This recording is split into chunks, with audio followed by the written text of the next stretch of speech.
আমির হামজা একজন শিকারী, বনে জঙ্গলে তিনি হরিণ শিকার করেন।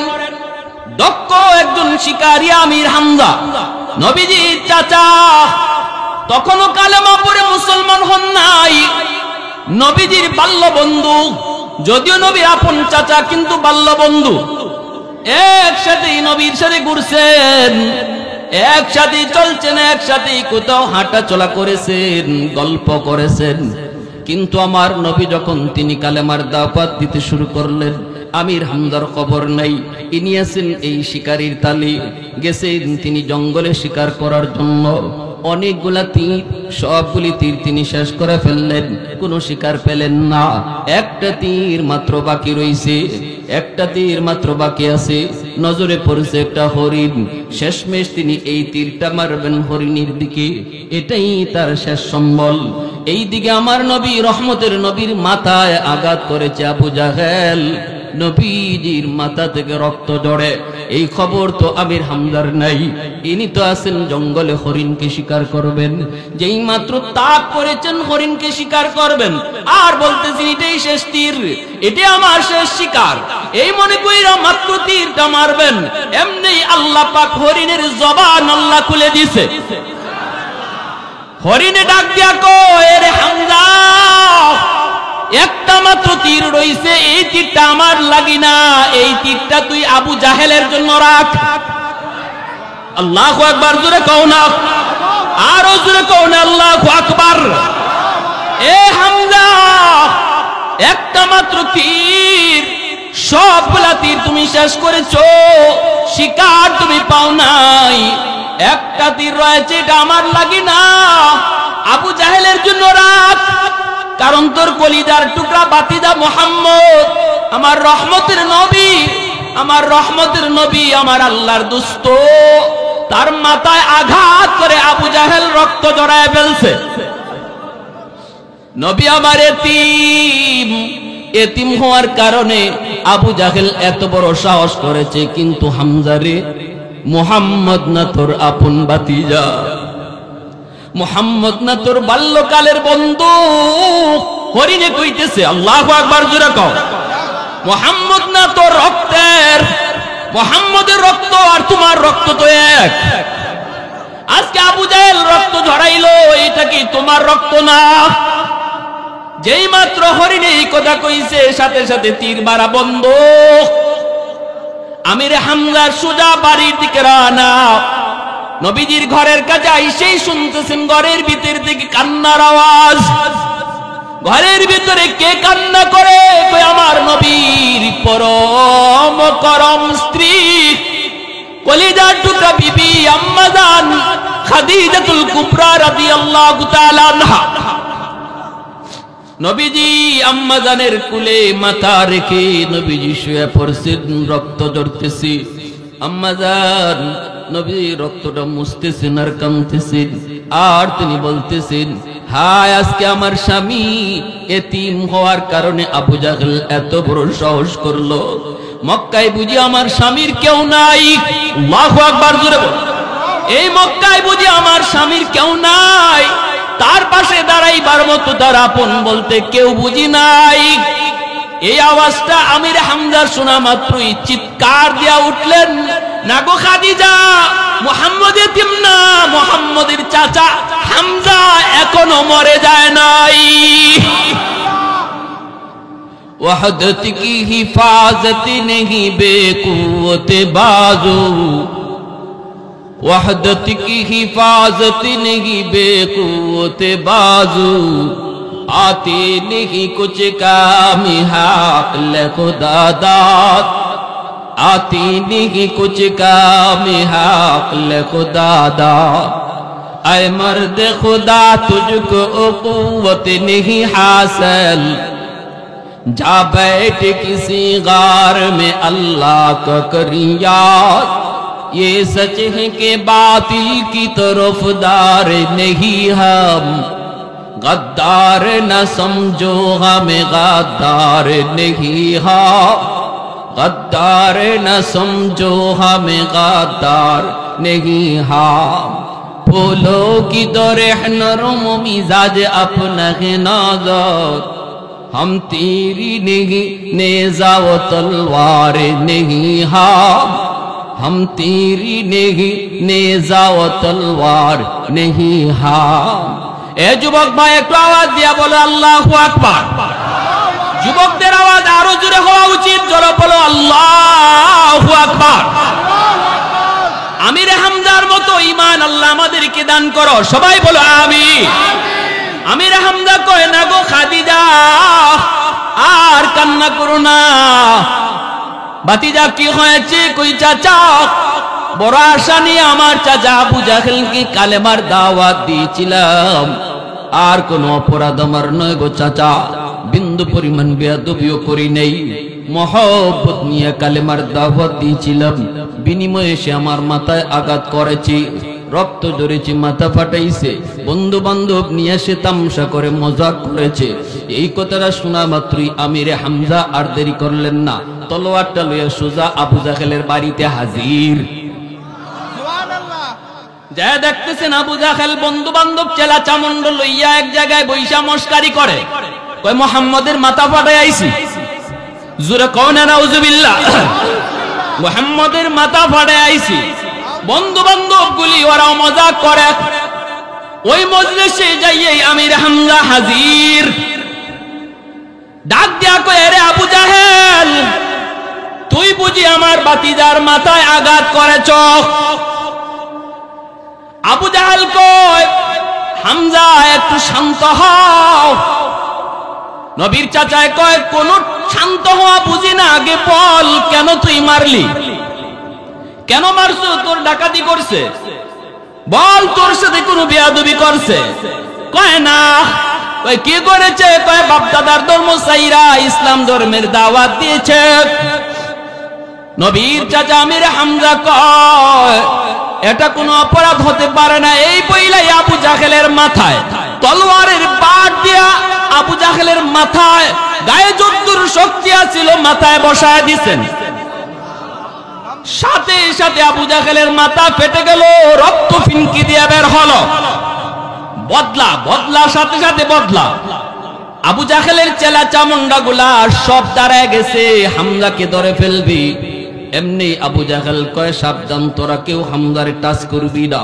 কারণ তোরা কেউ না চিনলো আমি হামজারে ভালো করে চিনি আগুন যদ্দুর আছে আর বাড়ায়ও না ঠিক কিনা জোরে বলেন আগুন যদ্দুর লাগছে আর বাড়ায়ও না কারণ আমি হামজারে ভালো করে চিনি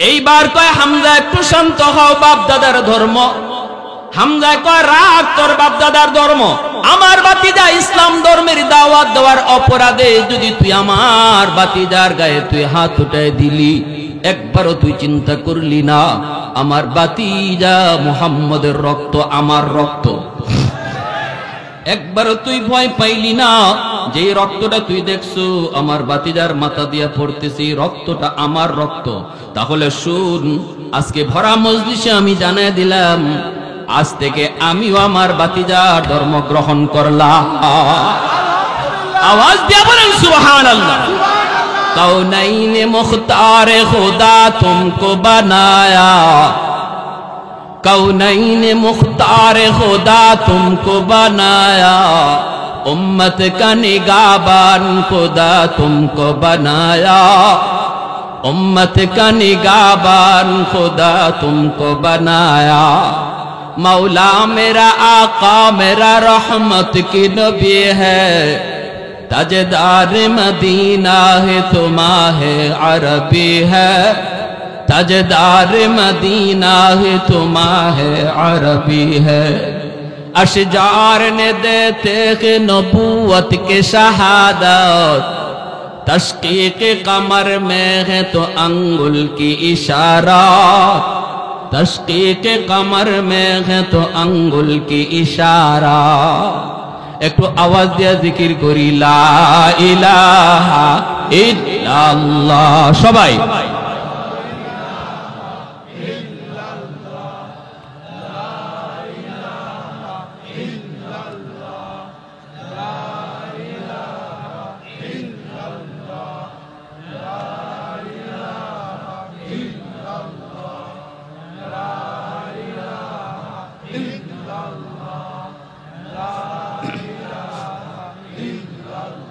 লা ইলাহা ইল্লাল্লাহু মুহাম্মাদুর রাসূলুল্লাহ। জোরে বলি সাল্লাল্লাহু আলাইহি ওয়াসাল্লাম। মনোযোগ কার কার আছে একটু হাত উঠে দেখান। আল্লাহ তুমি কবুল করো, জোরে বলি আমিন। আরো জোরে বলি আমিন। আজ যদি হামজার ঈমান থাকতো, পৃথিবীর মুসলমানের আহা ফিলিস্তিনের মাটিতে এত রক্ত ঝরত না। গাজার মাটি, গাজার শিশুদের রক্তে লাল হতো না। যেই জমিনে হাজারো পয়গম্বর শুয়ে আছেন, আজকে সৌদির বাদশা নীরব, মিশরের বাদশা নীরব, সমস্ত বেঈমান এক হয়ে গেল, অথচ মুসলমানের রক্তে এখনো হামজার রক্ত আসলো না, এখনো ইমানের স্পিড আসলো না, এখনো আমাদের ঘুম ভাঙলো না। একটা হুঙ্কার যদি সৌদির সরকার দিত, বন্ধ করো নতুবা সব সম্পর্ক ছিন্ন করা হবে, আমেরিকার বাপেরও ক্ষমতা ছিল না কিছু করার। ঠিক কিনা জোরে বলেন? প্যার হাজিরিন, দুঃখে কলিজা ফেটে যায়। কি বলবো, মুসলমান আজকে কি হলো, কি ছিল মুসলমানের ইতিহাস। আমার রাসূলের সামনে যুবক যখন কান্দে, নবী বলতেছেন, যুবক বলো কাঁদো কেন? যুবক বলে, ইয়া রাসূলুল্লাহ, ওগো নবীজি আমি বড় পেরেশান, আমার মা আমার বাবা আজ দুজন কবরে শায়িত। তারা যতদিন দুনিয়ায় ছিলেন নবী গো, আমার সংসার ছিল অভাবের সংসার। আমি দেখেছি আমার মা কত রাত না খায়া ঘুমাইছেন, আমি দেখেছি আমার আব্বা কতদিন কিছুই কামাই করতে পারেন নাই, খালি হাতে ঘরে এসেছেন। মা আমাকে কিছুটা খাওয়ায়া বলছে, বাবা ঘুমাও, আমি খাইছি। ইয়া রাসূলুল্লাহ, আমি ভালো একটা চিকিৎসা মারে করাইতে পারি নাই, ভালো একটা শাড়ি কিনে দিতে পারি নাই। আজ আল্লাহ আমাকে অনেক অনেক সম্পদের মালিক বানাইছে, আমার টাকা হইছে, ধন হইছে, দৌলত হইছে, কিন্তু মা নাই, বাবা নাই। যার খেদমত করব তারা তো কবরে শায়িত। এই টাকা দিয়ে এখন আমি কি করব? সময় মতো তো টাকা আসলো না, সময় মতো তো আমি টাকা পেলাম না। ওগো নবীজি, এখন আমি টাকার বিছানা বানাইতে পারি, টাকার বালিশ বানাইতে পারি, কিন্তু আমার মাকে চিকিৎসা না করাইয়া, চিকিৎসার অভাবে আমার মা দুনিয়া থেকে বিদায় নিছেন, বাবা চিকিৎসার অভাবে বিদায় নিছেন। আমি এখন রাতে ঘুমাইতে গেলে ঘুম হয় না, মনে পড়ে যায় মার কষ্টের কথা, বাবার কষ্টের কথা। ইয়া রাসূলুল্লাহ, আমি আপনার কাছে সান্ত্বনার জন্য এসেছি গো নবী, একটু আমাকে বলেন, যদিও আমার আম্মা আব্বা কবরে চলে গেছেন, আমার খেদমত করার, তাদের খেদমত করার কোন সুযোগ আমার আসেনি, যদি থাকে আমার এই সুযোগটা বলে দেন। সুবহানাল্লাহ।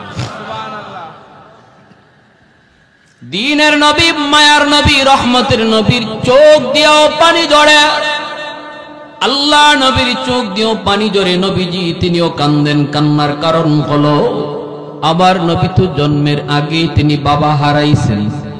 আব্বু ডাকের ভিতরে কত মজা, আব্বা ডাকের ভিতরে কত স্বাদ আমার নবী তা জানেন না। বুঝ হওয়ার পর মার খেদমত করার আগে মাও দুনিয়া থেকে বিদায়। এজন্য মা বাবার কথা কেউ যদি বলতো, আমার রহমতের নবীর চোখ দিয়া দর দর করে পানি ঝরত। নবীজি কান্দেন আর বলেন, যুবক আমার আর কাঁদেও না, আমি নবী তোমারে 5টা আমলের কথা বলে দেই, এই 5টা কাজ যদি তুমি করো তাহলে তোমার আম্মা আব্বা কবরে শুয়ে শুয়ে তোমার খেদমত পাইতে থাকবে। কয়টা কাজের কথা নবী বলছেন? মনোযোগ কার কার আছে শুনবার? আল্লাহ কবুল করো, জোরে বলেন আমিন। জানি না এই মজলিসে আমার মতো কার মা নাই, জানি না এই মজলিসে আমার মতো কার মা নাই, জানি না এই মজলিসে কার বাবা নাই রে যুবক, জানি না এই মজলিসে কার আদরের সন্তান নাই, কার জানি আদরের ভাই নাই। শোনো, আজকে আমরা তাদের জন্য কি করব? আজকে বারবার নির্বাচিত চেয়ারম্যান কবরে শায়িত, তার আওলাদ আজকে এই দোয়ার আয়োজন করেছে, কেমনে এই আমরা তাদের জন্য কি পাঠাবো? আমার নবী রহমতের নবী বলেন, এক নাম্বার হলো আসসালাতু লাহুমা।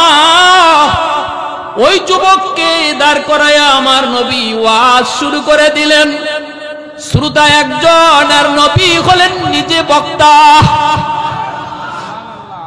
আমার নবী এত বড় দামি একটা ওয়াজ করলেন, একজন শ্রোতার সামনে রেখে নবী ওয়াজটা শুরু করে দিলেন। নবীজি দেখতেছেন সে দিল থেকে এসেছে ওয়াজটা শোনার জন্য, আমল করার জন্য এসেছে। আল্লাহর নবী বুঝাইলেন কেউ যদি দিল থেকে চায় তোমার কথাগুলো শুনতো, একজন হলে একজনই যথেষ্ট। লক্ষ লক্ষ মানুষ যদি হাজির হয় তামসা দেখার জন্য লাভ নাই।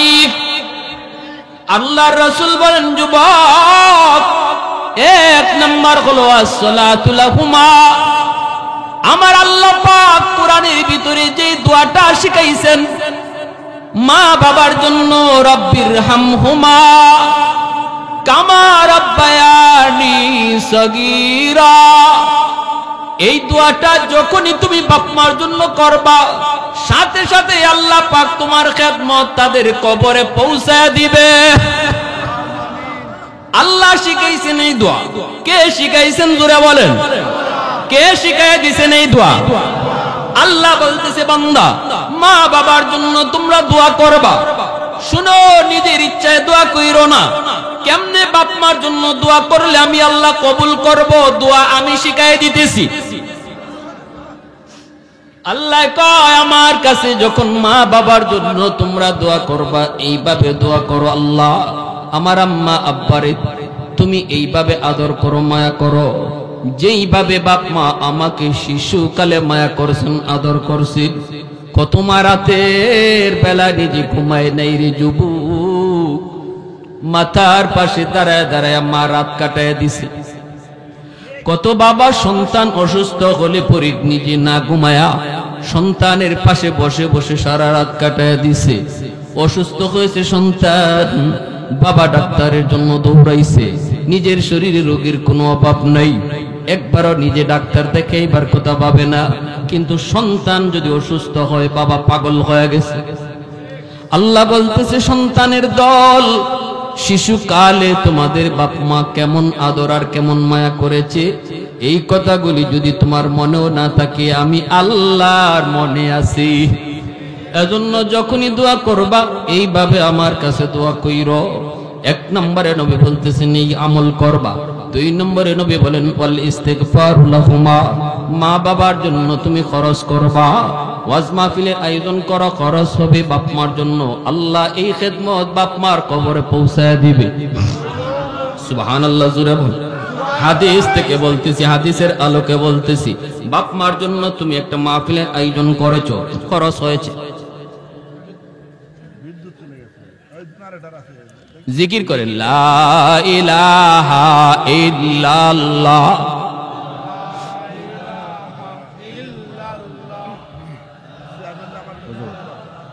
দোয়ার সময় চেয়ারম্যান এবং চেয়ারম্যান ভাই জামাল মিয়া আর যে মারা গেছে চেয়ারম্যান সবার জন্য দোয়া করতে বলছে। জামাল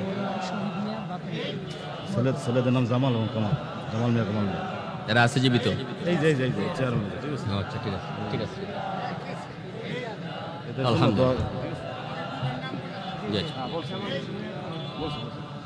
লা ইলাহা ইল্লাল্লাহ, লা ইলাহা ইল্লাল্লাহু মুহাম্মাদুর রাসূলুল্লাহ। এ ভাই, আমরা কবরবাসীর জন্য কি পাঠাইব এটা হাদিসের আলোকে শুনবা। নিয়ত কার কার আছে আবার দেখান হাত উঠে। মন গড়া ফাটাইমু নাকি নবীর কথায় ফাটাইমু? নবী যেভাবে কইছে এইভাবে, ঠিক কি না? মন গড়া না, ঠিক কি না? আল্লাহ নবী কই 2 নম্বর খরচ করো। 3 নম্বরে নবী কই ইনফাজ ওয়াহদিহিমা মিন বাদিহিমা। নবী বলতেছেন 3 নম্বর হলো বাপ মার কাছে মানুষের যদি কোনো পাওনা থাকে তুমি সন্তান এই পাওনা পরিশোধ করো, ঠিক না? মা বাবার কাছে যদি পাওনা থাকে অথবা বাবা যদি কারো হক নষ্ট করে থাকে রে যুবক, একটু দিলটা নরম করে কথাগুলো বোঝার চেষ্টা করো। আমার নবীর হাদিস যখনই তুমি শুনবা তখনই তুমি কান খাড়া করে দিবা, কারণ আমার যুক্তি যেখানে শেষ সেখানে আমার নবীর কথা শুরু, ঠিক কিনা? আমার কথা সব শেষ যখনই শুনবো নবীর কথা, আমার চিন্তা তখনই শেষ যখন শুনবো আমার নবীর চিন্তা, আমার যুক্তি তখনই শেষ যখনই শুনবো আমার আল্লাহর কথা, ঠিক কিনা? জোরে বল। আল্লাহর নবী রহমতের নবী বলেন 3 নাম্বার হলো মার কাছে বাবার কাছে যদি মানুষের কোনো পাওনা থাকে এই পাওনা তুমি পরিশোধ করো। কেমনে সেই পাওনাগুলা?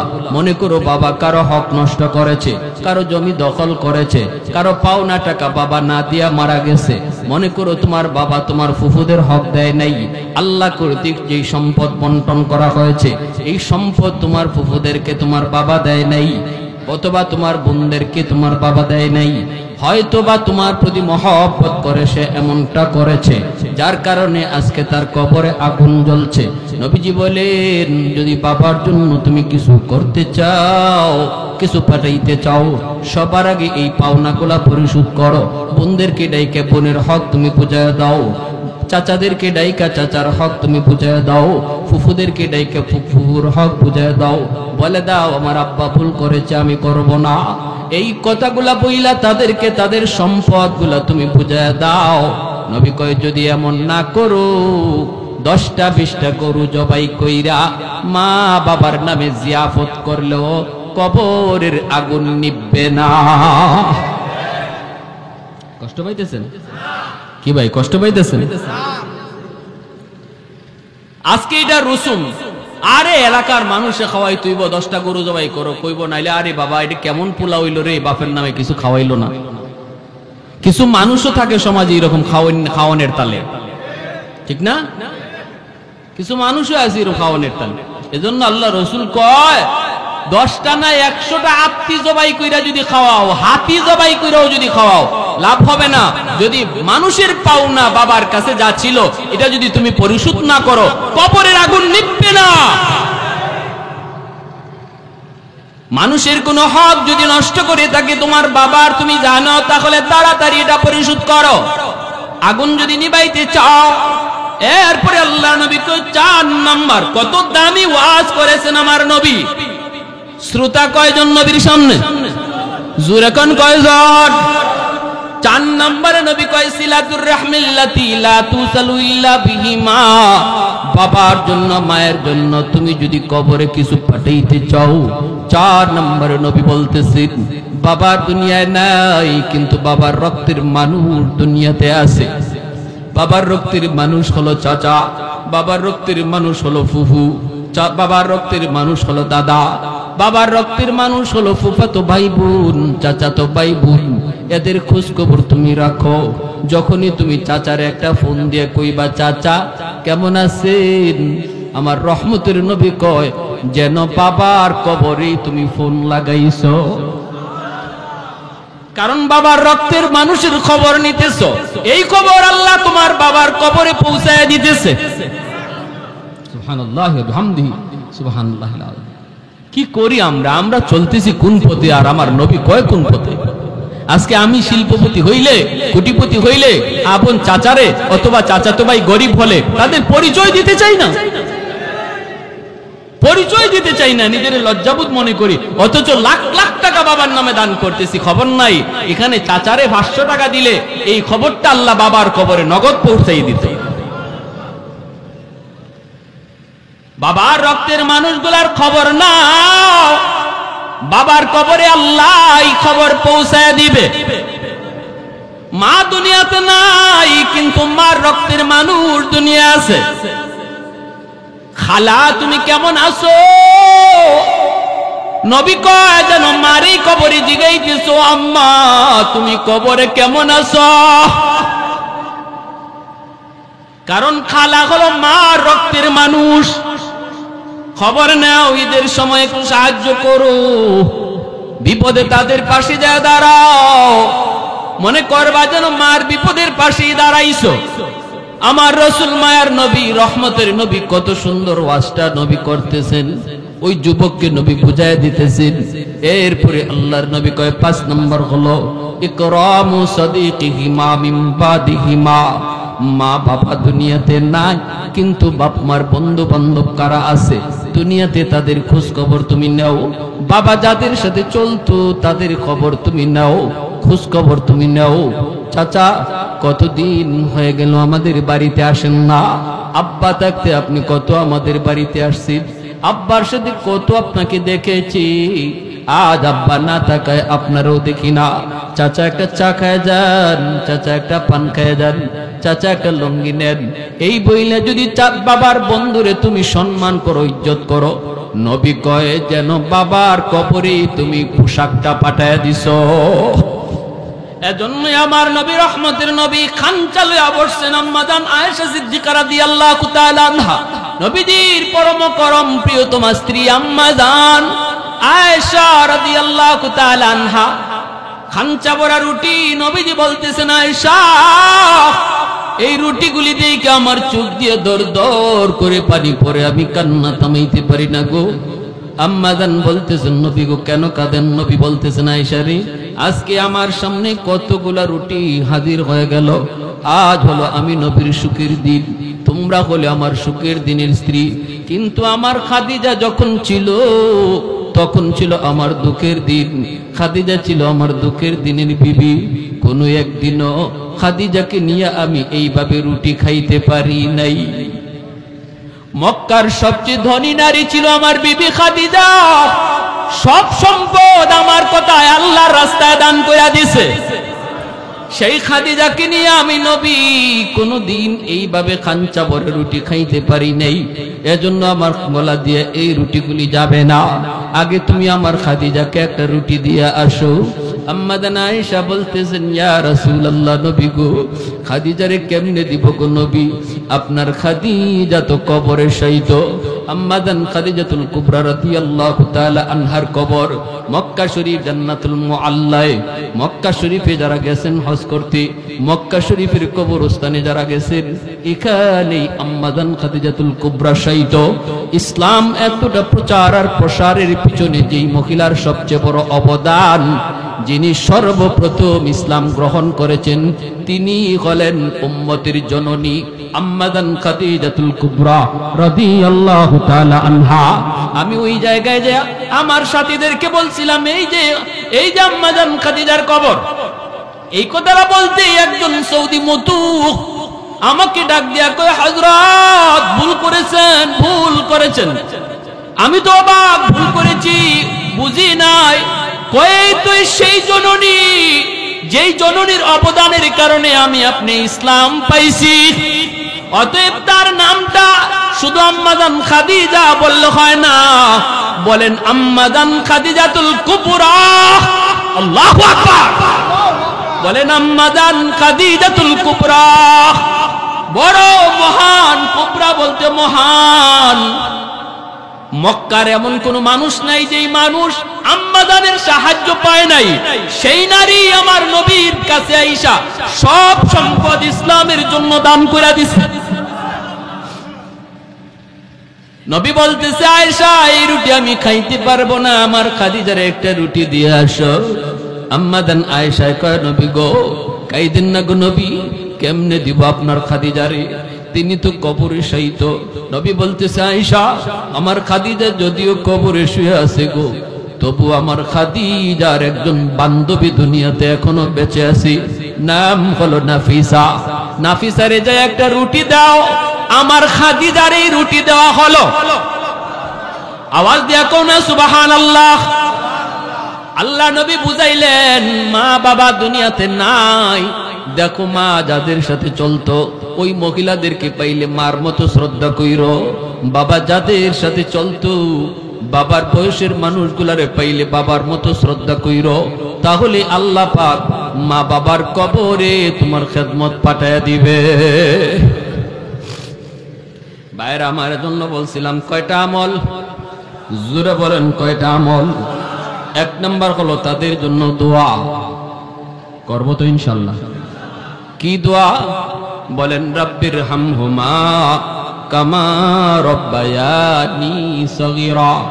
এ যুবক মার কবরের পাশ দিয়া চইলা গেল, বন্ধুদের নিয়ে তুমি চলে গেলা বাবার কবরের পাশ দিয়া। একটা বারের জন্য মুখ দিয়ে এই দোয়াটা বের হলো না। বাবার রুহটা ডাইকা ডাইকা কান্দে আর কয়, বাজান রে, কত রাত তোমার জন্য বাবা ডাক্তারের কাছে দৌড়াইছি, কোনদিন তোমার কারণে বাবার নামাজটা কাজা হয়েছে, আজকে আল্লাহর দরবারে ওই নামাজের কারণে বাবা গ্রেফতার। একটা বার যদি কবরের পাশে দাঁড়ায়া রাব্বির হামহুমা কামা রাব্বায়ানি সগীরা কইয়া দোয়া করতা, আল্লাহ বাবার কবরের আযাব আল্লাহ মাফ করে দিত। 2 নম্বরে নবী বলতেছে, দান সদকা করো, মসজিদ মাদ্রাসায় দান করো, ওয়াজ মাহফিল করো, নেক কাজে তুমি বাপ মার নামে দান করো। 3 নম্বরে নবী বলতেছেন, শুনো, তাদের কোনো পাওনা যদি তাকে পাওনা পরিশোধ করো, মানুষের কোনো হক যদি তাদের দ্বারা নষ্ট হয়ে থাকে, তুমি সন্তান হিসাবে তাড়াতাড়ি হকটা ফিরাইয়া দাও। 4 নম্বরে নবী বলতেছেন, তাদের রক্তের মানুষ যারা আছে তাদের খোঁজ খবর তুমি রাখো, ডায়েরি কইরা নাও, ডায়েরি। বর্তমান যুগটা তো সহজ, মোবাইলের যুগ। ডায়েরির মধ্যে আত্মীয় স্বজনের নাম লিখে রাখো, আর ডান দিকে তুমি নাম্বারটা উঠায় রাখো, উপরে লিখে রাখো সপ্তাহে একদিন ফোন দিয়া খবর নিব। তুমি যদি ফোনটা দিয়া খবর নাও, 1 সপ্তাহ পর পর, 15 দিন পর পর, 1 মাস পর পর ফোনটা ডায়েরিটা নিয়ে বসো, নাম্বার দেখে দেখে ফোন নিয়ে শুধু খবরটা নাও। আমার নবী কয়, প্রতিটা ফোন তোমার বাবার কবরে যাইতেছে। সুবহানাল্লাহ, জোরে বলে। প্রতিটা ফোন মায়ের কবরে যাইতেছে। 5 নম্বরে নবী বলতেছে, বাবা মার সমবয়সের মানুষ দেখলে পরে তাদেরকে বাবার মতো শ্রদ্ধা কইরো, মার সমবয়সের নারী দেখলে মার মতো শ্রদ্ধা কইরো। আল্লাহ পাক মা বাবার কবরে তোমার খেদমত পাঠিয়ে দিবে। আমলখানা কারা কারা করতে প্রস্তুত আছেন? হাত উঠায় দেখা। আল্লাহ তুমি কবুল করো, জোরে বলেন আমিন। এ যুবক যাদের মা বাবা দুনিয়ায় জীবিত আছে রে, আজ রাতে আমার কাছে মাপ চাইয়া নিও, খুশি করে নিও। মশারিটা আজকে টানায় দিয়ে দিও, মার বাবার মশারিটা টানায় দিও, মাথায় একটু তেল মালিশ করে দিও, পায়ের তলায় বাবার তেল একটু মালিশ করে দিও। এই কথাটা, এই আমলটা করা মাত্রই দেখবা বাবার দিল খুশি। নবী বলতেছেন, যদি কোনো সন্তান রাতের বেলা মারে খুশি করে ঘুমায়, সকাল হওয়া মাত্রই তার জন্য আল্লাহ জান্নাতের দরজা খুলে দেয়। عن أبي هريرة رضي الله تعالى عنه قال قال رسول الله صلى الله عليه وسلم من أصبح مطيعا لله في والديه أصبح له بابان مفتوحان من الجنة। আর যদি কোনো সন্তান রাতের বেলা মারে কষ্ট দিয়া ঘুমাও, সকাল হওয়া মাত্রই নবী কয় তোমার জন্য জাহান্নামের দরজা আল্লাহ খুলে দিবে। ভালো করে জানো, মার কলিজায় ব্যথা, বাবার কলিজায় ব্যথা, তোমার কোনো কথার কারণে, তোমার কোনো আচরণে মায় কষ্ট পেয়েছে, কলিজার মধ্যে আঘাত পেয়েছে, অথচ তুমি মাপ চাও নাই, ঘুমায় যাইতেছো রাতে।